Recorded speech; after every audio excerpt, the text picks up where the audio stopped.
The Hidden Lives of Executioners, the most hated men in history. Hey guys, tonight, we're sinking into one of history's strangest and most uncomfortable jobs. So go ahead and dim the lights, maybe grab a blanket, and let's take a very slow, very calm walk through the quiet, grim world of executioners. Yeah, those guys. The ones who ended lives for a living. The men who stood between law and death, honor and horror, order and chaos, and somehow managed to keep their heads most of the time. Don't worry, we're not here for the gore or the drama. This isn't that kind of bedtime story. We're here for the weird, the lonely, and the awkwardly bureaucratic side of the world's most feared profession. Because as it turns out, the people who swung the axe or tied the rope were also deeply human, often sad, and sometimes absurdly petty. So, take a deep breath. Let's float back in time. No sharp edges, no sudden shocks, just the soft rustle of history unfolding like an old parchment scroll. Executioners as a social class were basically the outcasts of outcasts. They were essential to justice systems for centuries, yet despised by the very people they served. Imagine being told your whole life, "We need you," but also, "Please never touch anything or talk to anyone." That was the general vibe. In medieval Europe, executioners were often inherited roles. Yeah, you didn't really choose to become one. Your dad was the town executioner, so congratulations. That's your career path now. You could say it was the worst kind of family business. And the title stuck to you like tar, generation after generation. You could change towns, change your name, maybe even your religion, but people would still find out. It wasn't exactly a glamorous job, though weirdly it paid decently well. You were usually exempt from certain taxes, sometimes got free housing, and were often given meat, bread, or ale as payment. It's like being both a public servant and a public curse. Let's start in Germany, because of course, Germany kept detailed records of everything, even when it came to killing people. In the 16th and 17th centuries, German executioners were part of a strange bureaucratic world, where paperwork and decapitation went hand in hand. They were expected to follow strict procedures, make it quick, make it clean, and make it look official. Take, for instance, Meister Franz Schmidt of Nuremberg, probably the most famous executioner in European history. He was basically the overachiever of death. Between 1573 and 1617, he executed 394 people. And yes, he kept a diary. Because why not double down on the paperwork when you're literally the city's executioner? His entries were eerily calm. "Today I executed a thief. He confessed. God have mercy on his soul." Then the next day, executed 2 murderers, 1 repentant, 1 not. Like clocking in for a normal 9 to 5, except, with more swords and repentance. But Franz was also meticulous in cleaning up his reputation. He wasn't just an executioner. He was also a healer. Yeah. In one of history's most ironic career twists, executioners often doubled as unofficial doctors. They were familiar with anatomy, blood flow, and pain management, skills that came in handy when treating injuries or performing primitive surgeries. So by day, Franz Schmidt might amputate a limb as punishment, and by night, reattach one as a favor. The Circle of Life, Medieval Edition. Executioners also had a strange relationship with morality. They were supposed to embody the law, yet they couldn't even enter churches. They dispensed justice, but people avoided them like they were cursed. In many cities, executioners lived on the outskirts, literally beyond the city walls.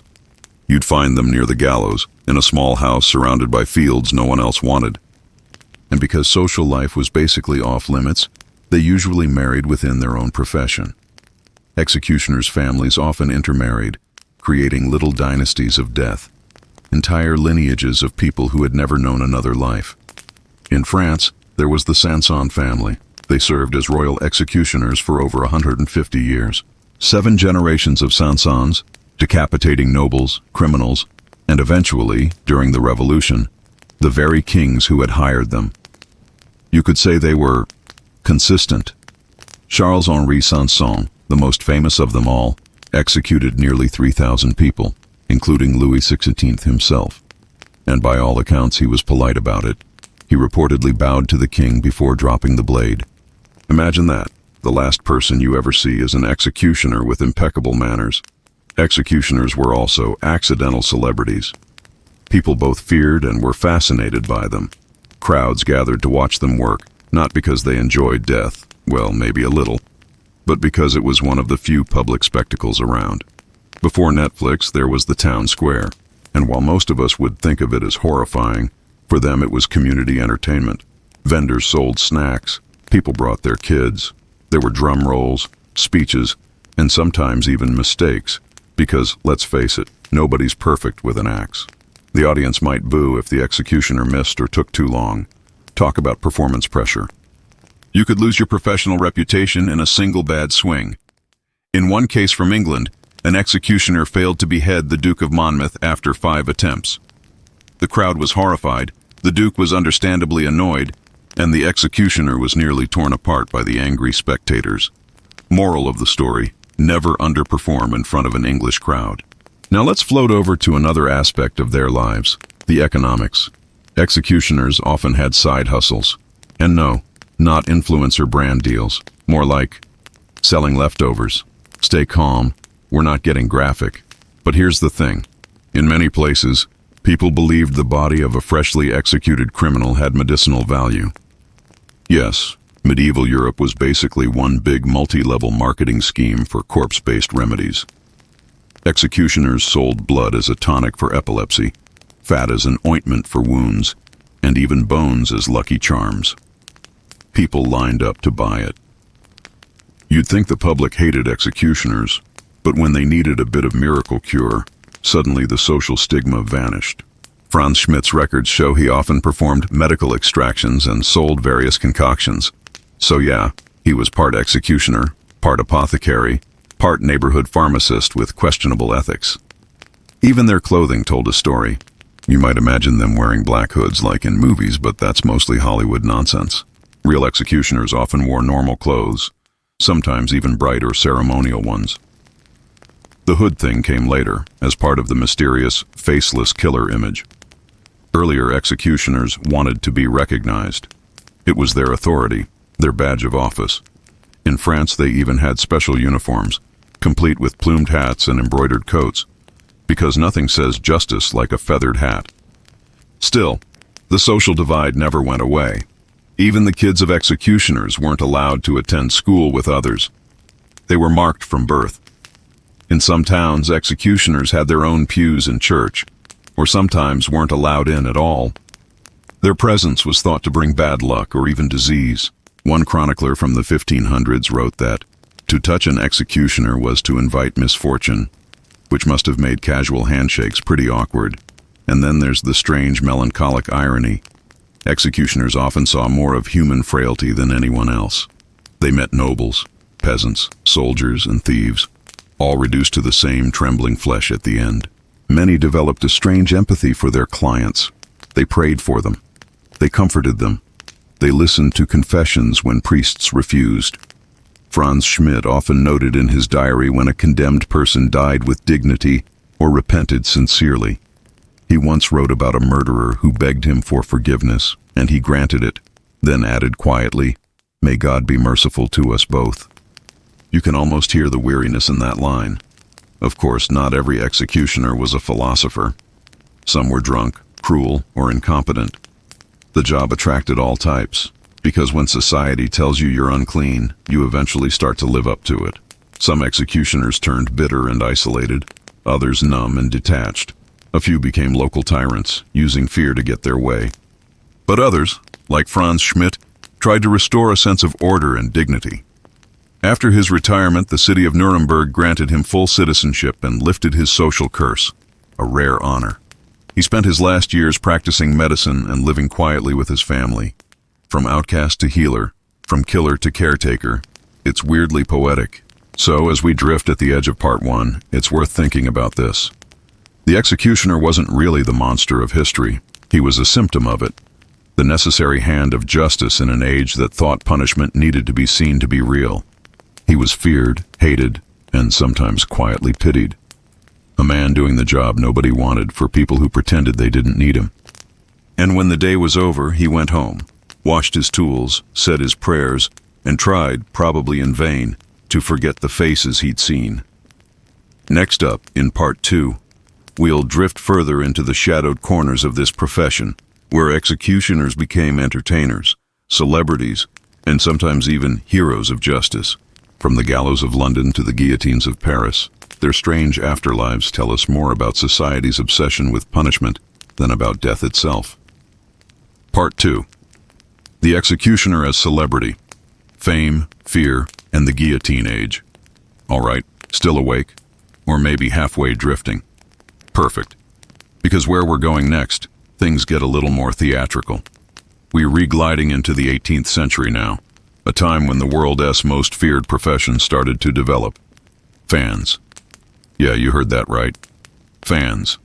Because nothing says weird human psychology like people cheering for the guy with the blade. Let's ease into this. The 1700s were an age obsessed with spectacle. Crowds gathered for duels, hangings, royal parades, public dissections, basically anything with a guaranteed ending. And in that world, the executioner wasn't just a public servant. He was a performer, a mix of government official and grim celebrity. But before the guillotine stole the show in France, executioners were already learning how to handle an audience. Timing, precision, confidence, all part of the act. After all, when your stage is a scaffold, there's really no room for stage fright. Let's start with England. Because, of course, the British turned execution into a full-day event. People brought picnics to Tyburn, London's main hanging site. Vendors sold beer and pastries. It was less of a punishment and more of a grim carnival. There are even reports of souvenir sellers hawking bits of rope from the gallows. Because who doesn't love a good collectible? The main attraction, though, wasn't the condemned. It was the hangman. Jack Ketch, for example, became one of the most infamous executioners in English history. He worked under Charles II in the 1600s, and he was terrible at his job. Truly, impressively bad. Jack Ketch bungled several executions, sometimes needing multiple swings to finish. Once, during the beheading of the Duke of Monmouth, he took 5 tries. The crowd screamed, the Duke suffered, and Ketch panicked so badly he almost got lynched himself. But instead of being fired, his name became legendary. To this day, Jack Ketch is still British slang for a hangman, because if you're going to fail, might as well do it memorably. By the late 18th century, France had decided that the old ways, axe, rope, sword, were just too imprecise.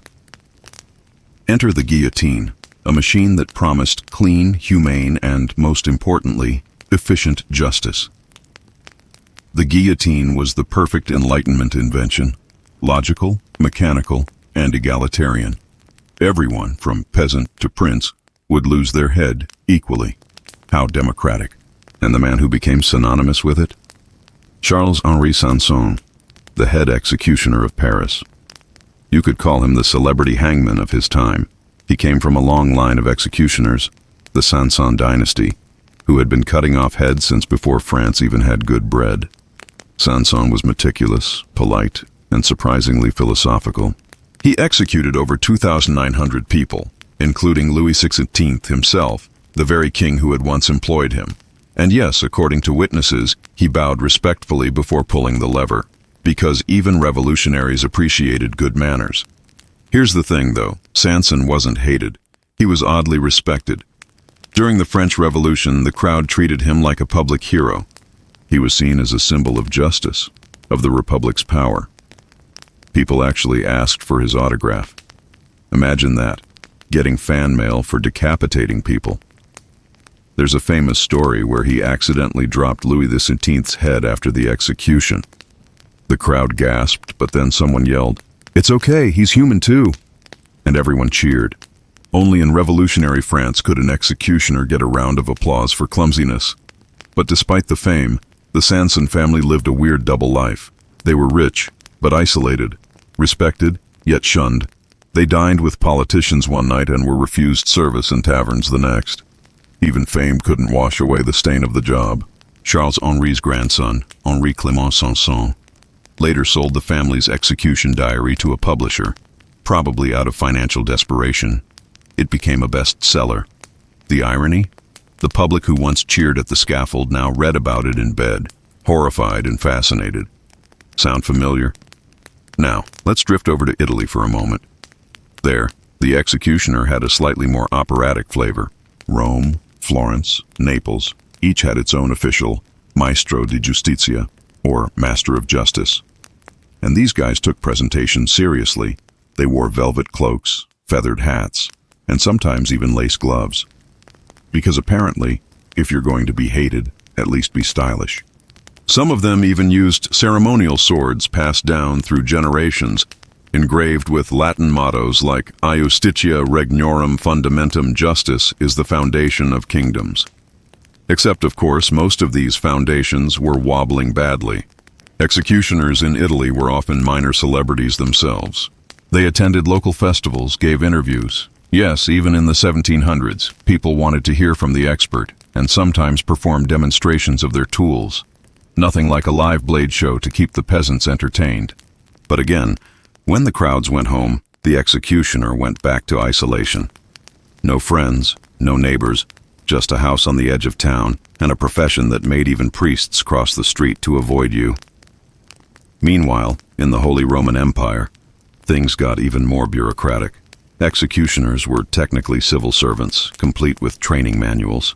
One 18th century guidebook titled The Correct and Honest Executioner gave advice on proper conduct, clean technique, and moral reflection.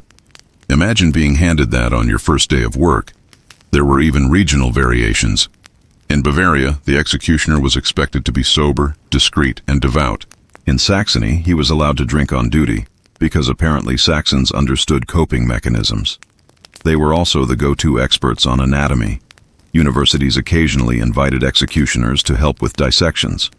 Students learned human physiology from the very people who had, shall we say, practical experience. Again, medieval multitasking at its finest. Now, not all executioners enjoyed fame. Many actively tried to hide it. Take Giovanni Bugatti, the official executioner for the Papal States in the 19th century. His nickname was Mastro Tita, and he executed 516 people over his 68-year career. He lived in a modest house across the Tiber, and every time he crossed the bridge to work, people knew what was coming. He was polite, calm, and punctual. Qualities you definitely want in someone whose job is irreversible. When he retired, the Pope granted him a pension and a blessing, which is probably the most Catholic way to say, "Thanks for your service, please stop now." Executioners were also walking contradictions. They were part of the justice system but lived outside the law's comfort. Many were forbidden from holding public office, entering guilds, or participating in normal trade. Yet they had access to the highest levels of government. Kings and ministers relied on them for political executions, which made them insiders and outsiders at once. And then there's the dark humor they were known for. Because when your daily life involves mortality, a little irony keeps you sane. Some executioners developed signature phrases or rituals. One English hangman liked to greet prisoners with, "Good morning, I hope you slept well. It'll be your last." Others made small talk to ease the tension, like barbers chatting before a haircut. Morbid professionalism, you could call it. The crowds themselves were a crucial part of the dynamic. Public executions were less about justice and more about performance, an official reminder that the state held ultimate authority. And the executioner, standing calmly above the noise, was the instrument of that authority. But sometimes the crowd turned on them. If the condemned was popular, the executioner became the villain.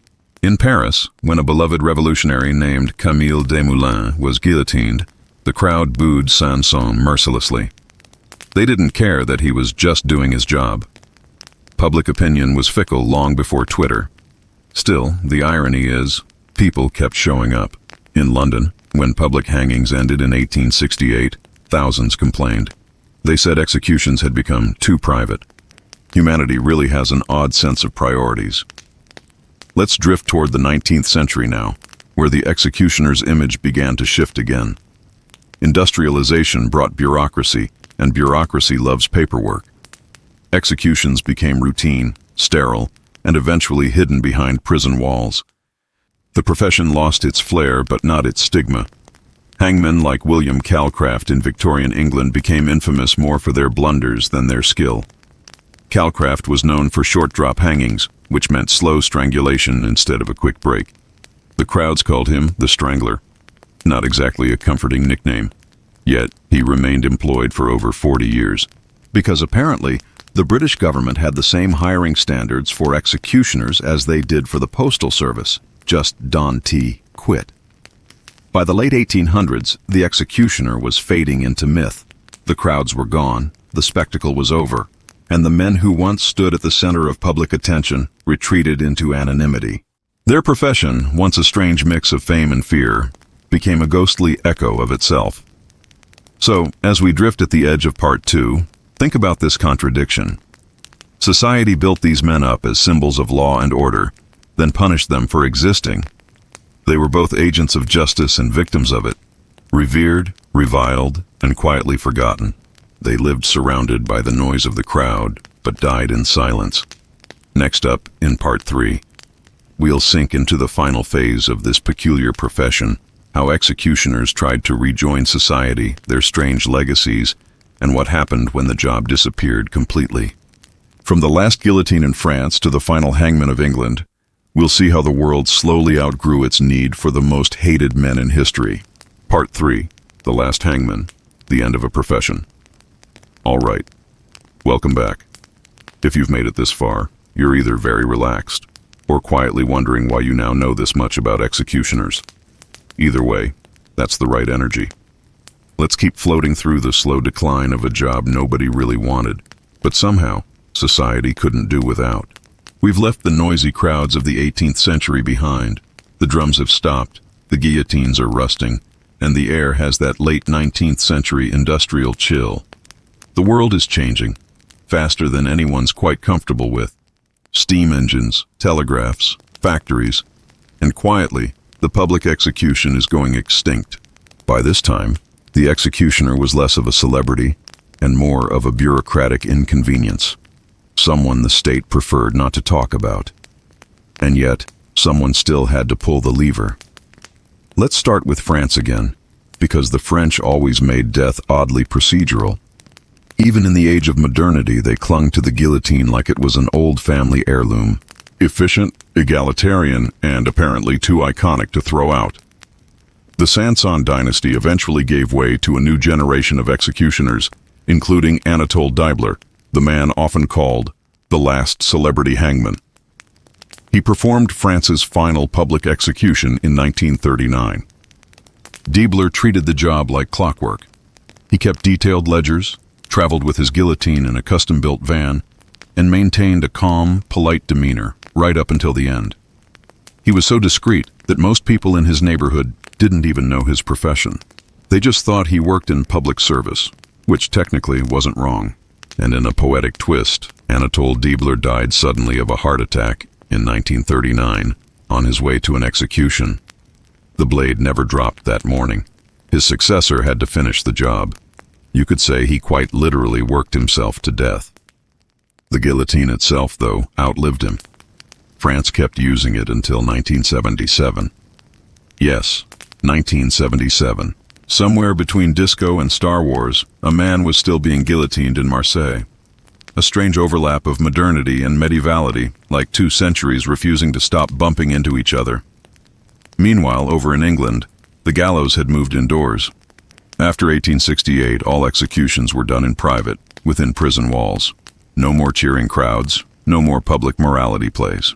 Just the quiet shuffle of boots, the echo of a door closing, and a name being crossed off a register. The hangmen themselves were no longer feared. They were almost invisible. Hired per job, paid a small fee, and expected to show up discreetly. Many of them worked other trades, shoemakers, cobblers, clerks, moonlighting as executioners for extra income. The ultimate side hustle.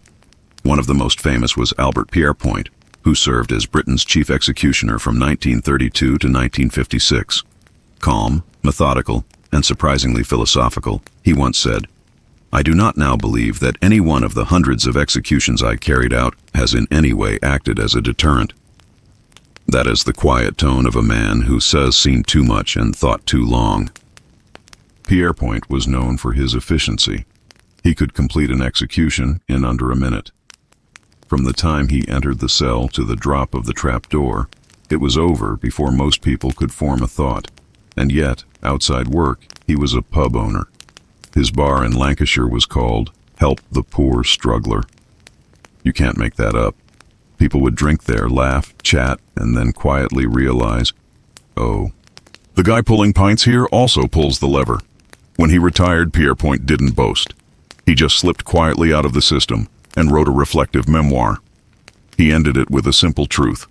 I have come to the conclusion that executions solve nothing. A line so understated, it almost feels whispered through time. In other parts of the world, the transition was slower. In Germany, the Reich still used professional executioners through both world wars. Johann Reichhardt, for instance, executed thousands under Nazi rule, and later, ironically, was employed by the Allies to execute war criminals. He was efficient, detached, and lived long enough to see his profession dissolve beneath him. When asked about his work, he simply said, I obeyed the law, which is one of those sentences that sounds simple until you think about it too long. After the war, Reichhardt was publicly shamed and banned from his profession. He lived quietly until the 1970s, still haunted by a job that no longer existed. The 20th century turned execution into something new, sterile, mechanical, and hidden. Electric chairs, gas chambers, firing squads, all carefully designed to distance the human from the act. Society still wanted death sentences, but nobody wanted the human part that came with them. The executioner's face disappeared. The role became anonymous, carried out by unseen teams, concealed behind curtains. The name on the warrant might as well have been authorized personnel. It's strange, isn't it? After centuries of hating executioners for being too visible, too real, too human, modern society erased them completely. The job didn't vanish, it just lost its humanity. Let's float for a moment on that irony. The medieval executioner, shunned and lonely, at least owned his identity. Everyone knew his name, his reputation, his sins.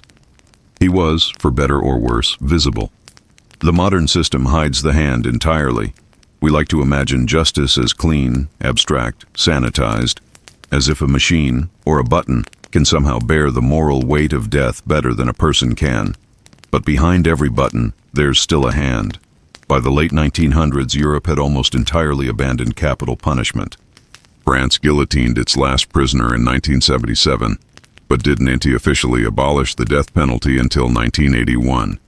The UK had its last hangings in 1964. Germany outlawed it in 1949. Even the Soviet Union, never known for subtlety, eventually slowed its pace. The executioner became a ghost of history. Museums displayed their tools, historians wrote their biographies, and somewhere, descendants quietly changed their names. One French family, tracing its lineage to the Sansons, requested that the records of their ancestors be sealed. Our children, they said, should not have to bear that shadow. And yet history remembers, not in judgment, but in fascination. Because these men, hidden and hated, were mirrors. They reflected what society demanded in its darkest moments, and what it refused to see afterward. Let's drift now into the personal side again, the human cost. Many executioners died poor, lonely, or anonymous. A few tried to reinvent themselves. One German executioner became a butcher. Another became a barber. Yes, the classic career pivot. There's something poetic about trading the axe for scissors. A handful turned religious. Some claimed to have visions or sought forgiveness through charity. But for most, there was no redemption, because their communities had long decided that they were beyond saving. Even in death, they were segregated. Some churches refused to bury them in consecrated ground. Others allowed it, but at the very edge of the cemetery, just far enough to make the point. And yet, when you read their letters, diaries, or confessions, you find something oddly tender. A recurring pattern of guilt, duty, and quiet resignation. They often wrote things like, I was only doing the will of the court, or I prayed for them as I struck. They didn't see themselves as killers, but as instruments of order, tools of the law. Just as a soldier fights for the state, they killed for it. And maybe that's what makes their stories so unsettling. They show us how ordinary people justify extraordinary acts when it's done in the name of justice. Now, if we glide a little further into reflection, the executioner's story becomes less about punishment and more about loneliness. He was a man who lived among others, but apart from them, needed but never embraced. In medieval times, people would cross themselves when he walked by. In modern times, they cross the street. And somewhere between those gestures lies the entire moral history of civilization. Because every society, no matter how civilized, eventually asks someone to hold the blade. The executioner's disappearance from public life didn't mean we outgrew the idea. It just meant we wanted to hide it. Cameras aren't allowed in execution chambers. Names are withheld. The public prefers the illusion of mercy while keeping the machinery intact. We no longer jeer at the scaffold, but we still argue about justice, vengeance, and deterrence. We still write laws that end lives. We just prefer not to look. And that perhaps is the final irony. For centuries, people despised executioners because they were reminders of sin, of mortality, of consequence. Now we've buried those reminders so deep we almost believe they're gone. But they're not. They've just changed shape. So as we drift toward the quiet end of this long, slow story, picture that lonely figure again, standing at the edge of the crowd, wearing plain clothes, carrying a weight no one else wanted. He's not a villain, not exactly a hero, just the shadow of a system that needed him, then forgot him. Maybe, in a strange way, history owes them a little sympathy. Not forgiveness, exactly, just understanding. Because every civilization that believed in justice once believed in men like him. And now, when the world feels too clean, too sanitized, too mechanical, it's worth remembering that there was once a time when justice had a face, a name, and a heartbeat. Take a slow breath. The story of the executioner isn't really about death. It is about what we choose to look at and what we choose to look away from. And with that, we can let the scaffold fade into the mist, the blade fall silent, and history for once rest in peace. Part 4. The lonely work of death. Inside the executioner's daily life. So let's drift a little deeper into what life was actually like for these men. You wake up. It's dawn. Maybe you have a wife, maybe not. Most didn't for long. You live near the edge of town, close enough to hear the morning bells, but far enough that no one will accidentally bump into you on their way to church. Your house smells faintly of iron, blood, and smoke. That's your perfume now. If you're lucky, there's breakfast. But even that comes with a bit of dread because your food, the bread, the ale, is often bought from people who refuse to hand it to you directly. They'll set it down on a barrel or leave it on a doorstep. You pick it up after they walk away. Because yes, touching an executioner was considered unlucky, even cursed, and yet everyone needed you. Now, let's picture your schedule. The town council might call on you once a week or once a month, depending on how stabby the local population's been. When you're not lopping off heads, you're still on the clock, cleaning the gallows, maintaining your sword, disposing of bodies, or performing the many other dirty tasks that society didn't want to claim. In medieval Germany, the executioner's official title was often Scharfrichter, which literally means sharp judge. But in practice, he was also a garbage man, street cleaner, and occasionally the town's reluctant surgeon. You'd be called to remove boils, amputate limbs, or handle plague corpses. Doctors refused, priests hesitated, but the man used to cutting through bone. He got the job, and because the executioner handled bodies, people assumed he was crawling with death. If a plague hit the city, they blamed him. If crops failed, they blamed him. If someone sneezed too close to him, they probably blamed him for that too. Still, there were perks. For one, executioners were paid surprisingly well. Some earned double the salary of a city guard. You might even get a little plot of land as part of your payment, though you'd have to live on it, surrounded by the bones of those you'd executed. A nice touch of irony. Your property line marked by the people who made you infamous. Let's float over to the tools of the trade for a moment.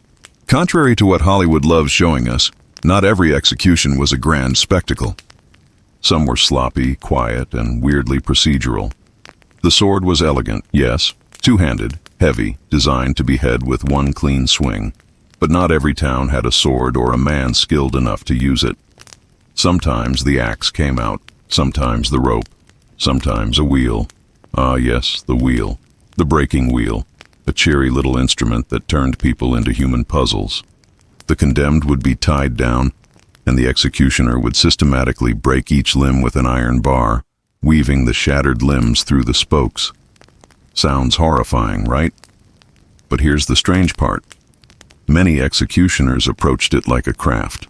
There were good and bad wheel executions. Too slow, and it was cruelty. Too fast, and it was mercy.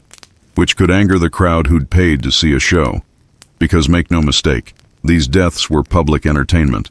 Entire families came out to watch. Vendors sold food. Children sat on fences. People cheered or jeered, depending on how spectacularly things went wrong. It was macabre theater, and the executioner was the star performer who never got applause. But not all executioners were brutish. Some were strangely meticulous, even proud of their efficiency. In France, there was a whole lineage of professional executioners, the Sansons, who served for over 150 years.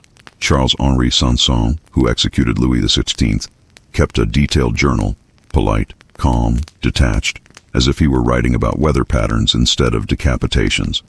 He wrote that he felt nothing personal toward the king, that it was simply duty. Imagine having the poise to say, "I cut off a monarch's head, and then I went home to dinner." And in some twisted way, these men were respected by those who knew them personally. Privately, city officials treated them as professionals. Publicly, everyone pretended they didn't exist. It's like being the world's most necessary secret, indispensable, but untouchable. Let's drift a little further into their family lives, if we can call them that.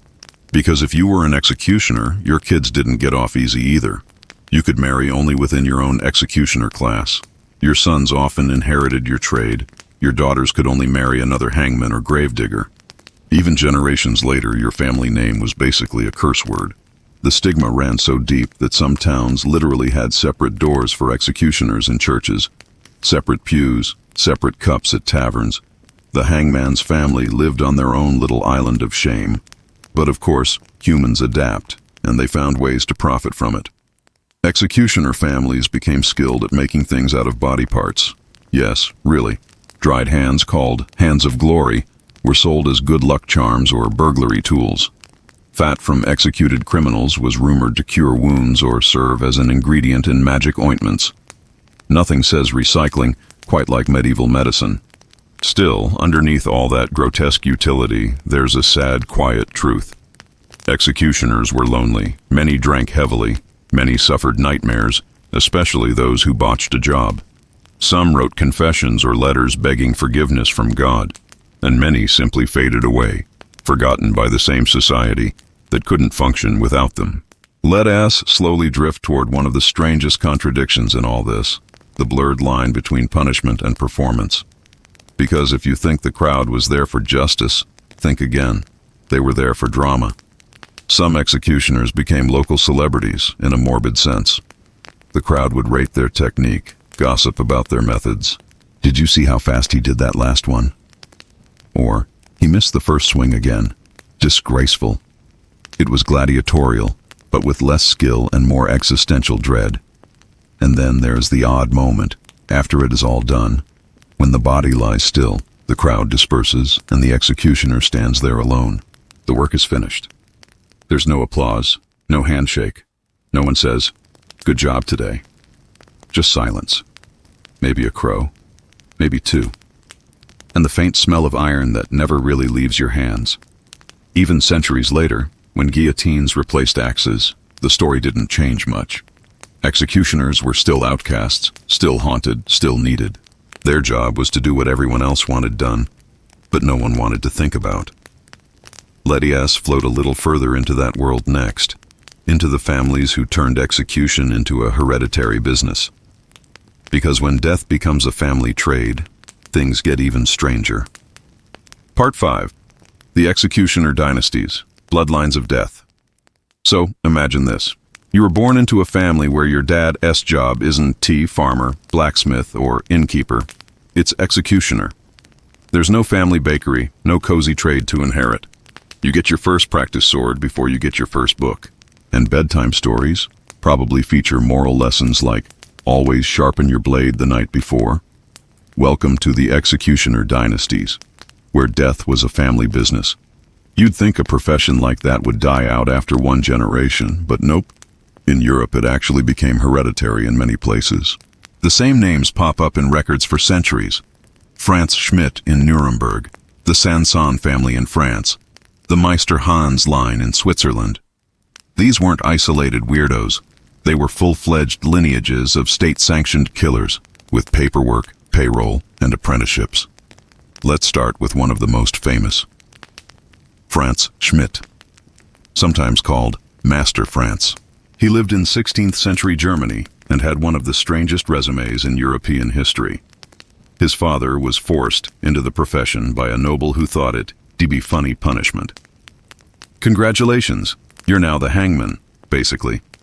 And that label stuck for life and for all descendants. Franz, however, decided to do the job well. He kept meticulous records of every execution he performed, 394 in total, plus countless floggings, brandings, and amputations. But here's the twist. He didn't see himself as a monster. He saw himself as a civil servant, a necessary part of order. His diary reads like a municipal logbook, calm, detailed, methodical. Executed a thief today, calm demeanor, work completed without error. He wasn't cruel, at least not intentionally. In fact, after retirement, he became a healer. Yes, the man who spent decades killing people for the state spent his later years as a medical practitioner. He treated the poor, reset broken bones, and dispensed herbal remedies. It's weirdly poetic, a man who broke bodies learning to fix them. But that duality wasn't rare. Executioner families often became experts in anatomy. After all, they'd spent generations learning how the human body worked. In reverse, the French took this to another level. Enter the Sanson family, the royal executioners of France for over 6 generations. When you think of the French Revolution, the guillotine, and that oh-so-dramatic image of heads dropping like overripe fruit, that was the work of the Sansons. It started in the late 1600s with Charles Sanson, who got the job after marrying into another executioner family. From there, it became a dynasty. His descendants carried on the work for almost 200 years, through monarchies, revolutions, and empires. The most famous was Charles-Henri Sanson, who executed Louis XVI in 1793. Imagine that, the king who appointed your family S-line being the one you reordered to behead. Talk about awkward family history. But Charles-Henri was professional to the core. He insisted on precision, on making executions efficient and dignified. Dignified death. Now there's a contradiction if ever there was one. He even had a sort of stage presence. Calm, composed, wearing neat clothes, a hat, gloves. The crowd loved him, in that distant, morbid, parasocial way. And while revolutionaries shouted slogans and the air filled with adrenaline, Charles-Henri stayed detached. Just another day at the office. Later he'd write that he felt neither hatred nor pleasure, only duty. And again, that's what makes these people so eerie. Not sadistic, not heroic, just bureaucratic about death. Now, over in England, things were less elegant. The British didn't go in for executioner dynasties as much. It was often a one-generation curse. The public was brutal. Hangmen were paid little and despised thoroughly. Still, some became infamous.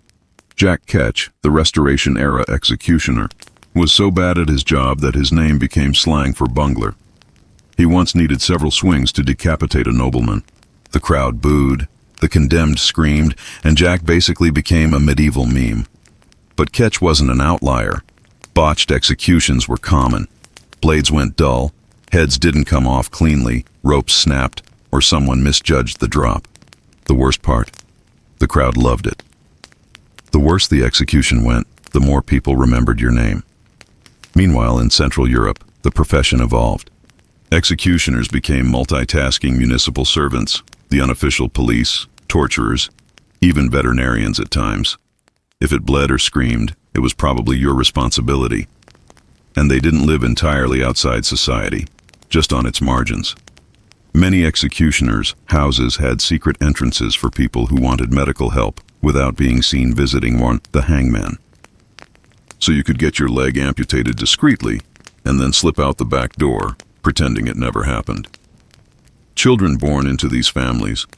A boy might start assisting his father as early as 12, practice with dummies, learn the angles, the anatomy. Some even practiced on corpses, training material, as it was called. They'd grow up knowing every bone, every tendon, every artery, all so they could do a job no one else wanted. And yet, here's the strangest thing. These families often became very good at their work. Too good. So good that nobles and even kings requested them by name. It's unsettling, really, how something born out of punishment and shame became a symbol of skill. Still, the price was high. Executioner families rarely escaped their stigma, no matter how many generations passed. Their children couldn't enter guilds. They couldn't hold office. They were, in the eyes of society, unclean. It got to the point where in some towns, executioners were required to wear distinctive clothing, black, red, sometimes yellow, as if marking them for contamination. One German city even required them to attend festivals alone, entering after everyone else had eaten. Imagine being invited to the town fair just so no one can say you weren't invited, but also, no one wants you near the pie table. By the 18th century, though, something began to shift. Enlightenment thinkers started questioning public executions, and justice as entertainment began to lose its charm. Crowds thinned, gallows were moved indoors, executioners started fading into the shadows, no longer performers, just functionaries. But before that quiet fade, the dynasties still thrived. Generations of men, born to kill and die in obscurity, keeping ledgers of the condemned like grim accountants of mortality. It's oddly peaceful to think about now. The candlelit room, the scratching of quill on parchment, the hangman's steady breath as he records another name, another date, another sentence carried out. Outside, life goes on. Merchants trade, children play, bells ring. Inside, he closes the book. Another day done. And maybe, just maybe, he whispers a prayer before blowing out the candle. Because even the most hated men in history still wanted forgiveness. Part 6. When the executioners vanished. The slow death of a profession. So, let's drift into the quiet centuries. The years when the crowd stopped cheering, the gallows began to rust, and the executioners, those ghosts in plain sight, slowly vanished from public life. By the 1700s, Europe had started to feel a little uncomfortable about the whole people watching other people die thing. Enlightenment philosophers were writing essays about justice, punishment, and, most shocking of all, mercy. Voltaire, Montesquieu, Beccaria, all those powdered wigs were suddenly very concerned about the optics of dismembering someone in front of children. It wasn't that people suddenly became kind. It's just that killing was starting to look unfashionable. Let's take France again, because of course France always has a flair for drama. After the Revolution, the guillotine, that sleek, terrifying machine, became the official method of execution. It was fast, efficient, supposedly humane. And it was mechanical, which meant less personal responsibility. The executioner simply pulled a rope. No need for judgment, precision, or strength. Charles-Henri Sanson himself, the royal hangman turned revolutionary executioner, actually approved of the guillotine. He called it cleaner, which is a disturbingly practical compliment. The guillotine was meant to remove suffering, but it also began to remove the need for a skilled executioner. Anyone could, in theory, drop the blade, and that made the executioner replaceable. In England, the decline came slower. Hangings continued well into the 19th century. Grim public festivals with drunken crowds, pickpockets, and street hawkers selling souvenirs of the condemned. But even that circus began to feel outdated. In 1868, Britain officially ended public executions. From then on, hangings took place behind prison walls, away from the eyes of the people. And with that single law, executioners went from being hated celebrities to anonymous functionaries. Their names stopped appearing in newspapers. Their faces disappeared from sketches. They became invisible again, but in a different way. By the late 1800s, most of Europe had either outlawed public executions or abolished the death penalty entirely. The ancient craft, passed down through families, honed across centuries, just ended. Some executioner families tried to reinvent themselves. The descendants of Franz Schmidt became surgeons, barbers, even city officials. Others changed their names, moved to new towns, and tried to erase the stain of their ancestry. Imagine carrying a surname everyone associates with death and trying to order a coffee without someone flinching. And yet, traces remained. The Sanson family's memoirs were published in the 1800s, and they became a sensation. Readers devoured every gruesome detail, pretending to be horrified while secretly fascinated. Even in their disappearance, executioners held the same grim allure, the curiosity of those who wanted to peek at death but not touch it. Let's drift across to Germany again, where the decline had its own strange rhythm. Executioners were still working into the 19th century, often for small regional courts. But their prestige, if you could ever call it that, was long gone. They became civil servants, their job descriptions typed neatly on paper like clerks of mortality. By 1871, the newly formed German Empire centralized executions under state authority. The profession was stripped of its hereditary nature. No more family lines, no more apprenticeships, no more Master France figures keeping diaries by candlelight. The hangman became an employee, and soon automation, bullets, and bureaucratic justice began replacing the blade. The shift wasn't just legal, it was psychological. For centuries, the executioner had personified justice's darkest side. He was the face of fear. But as societies modernized, they wanted punishment without guilt, execution without executioners. So death became mechanized, clinical, sterile, and in a strange way, more disturbing than before. Let's float briefly to America, where executioners never had the same medieval baggage, mostly because there was no feudal system to begin with. Early American hangmen were usually sheriffs or deputies doing double duty. The U.S. didn't have hereditary executioners, just people who volunteered, often reluctantly. But even there, the role remained socially radioactive. Some state executioners worked under fake names to avoid harassment. Others told no one, not even their families. And the tools evolved. Rope gave way to electricity, which gave way to lethal injection. Each change promised to be more humane, but somehow, the unease remained exactly the same. Because no matter how you package it, rope, blade, machine, or syringe, someone still has to do the job. By the 20th century, the old executioners were gone. No more guilds, no more grim houses on the edge of town.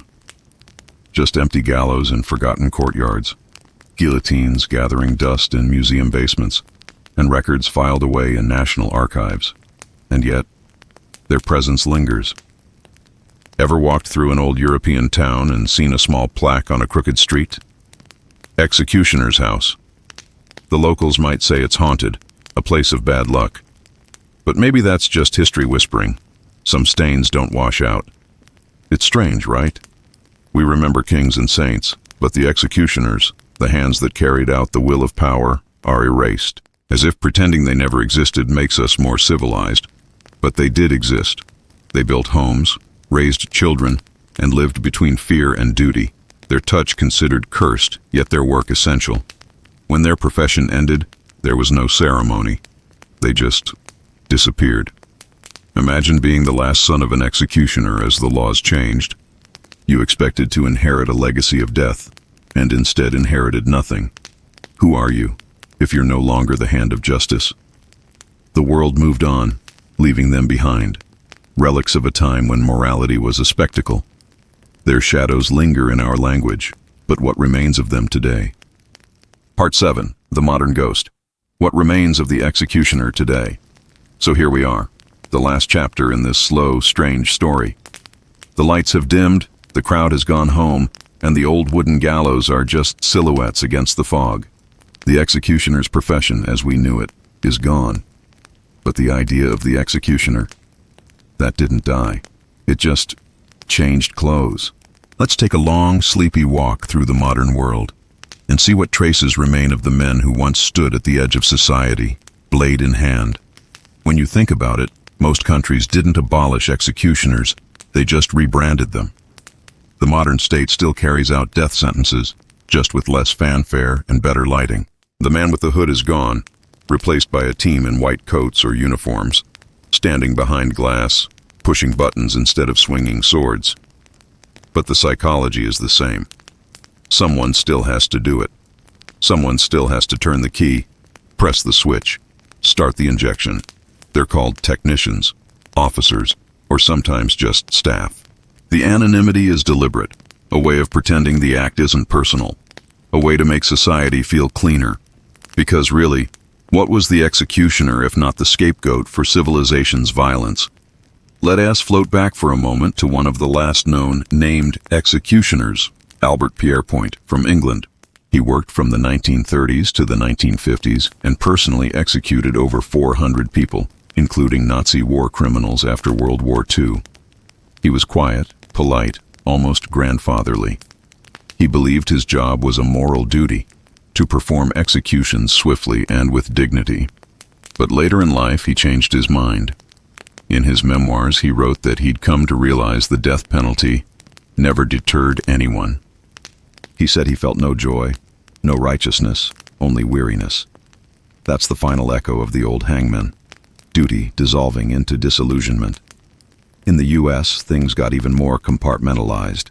States began using firing squads, electric chairs, gas chambers, and finally, lethal injections, all in the name of making death humane. But in doing so, they created a strange paradox. The more we tried to hide the violence, the more mechanical it became. Today, most executioners don't even know they are executioners. In lethal injections, for instance, the drugs are often administered by multiple people, none of whom knows which syringe actually contains the fatal dose. It is bureaucracy, as ultimate trick, spread the guilt so thin that no one feels it. And yet, there's something hauntingly familiar in all of this.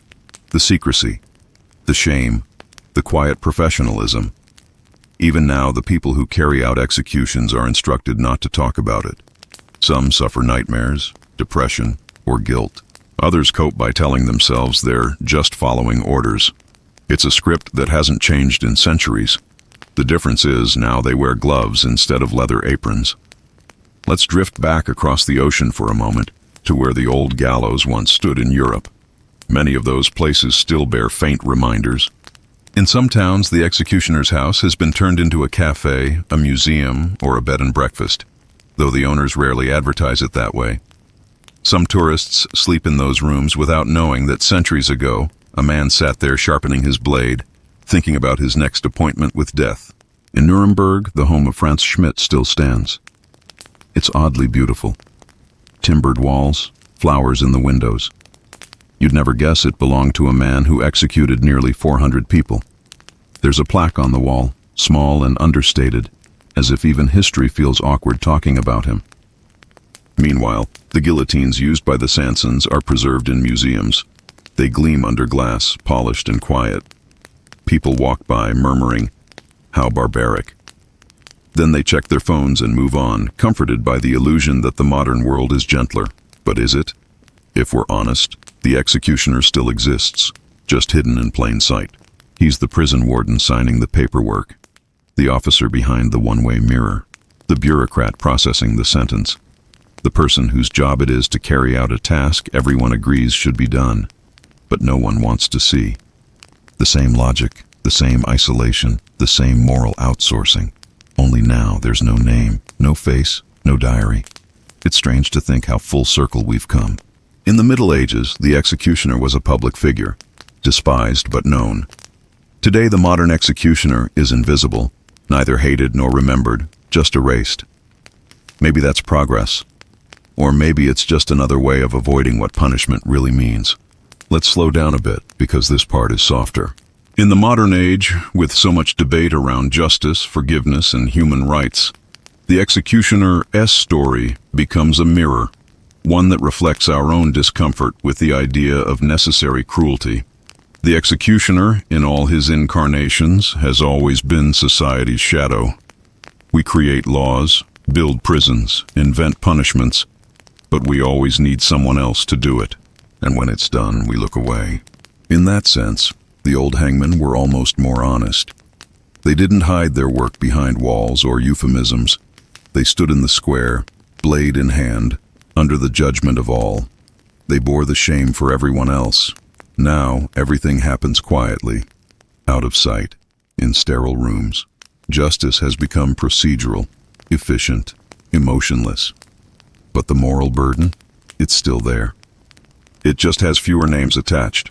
And that brings us to the quiet truth of this entire story. The executioner's life, from medieval outcast to modern bureaucrat, isn't just about death. It's about what we choose not to see. Every civilization, no matter how enlightened, has its invisible workers of consequence. The ones who do the things that polite society refuses to look at but still demands be done.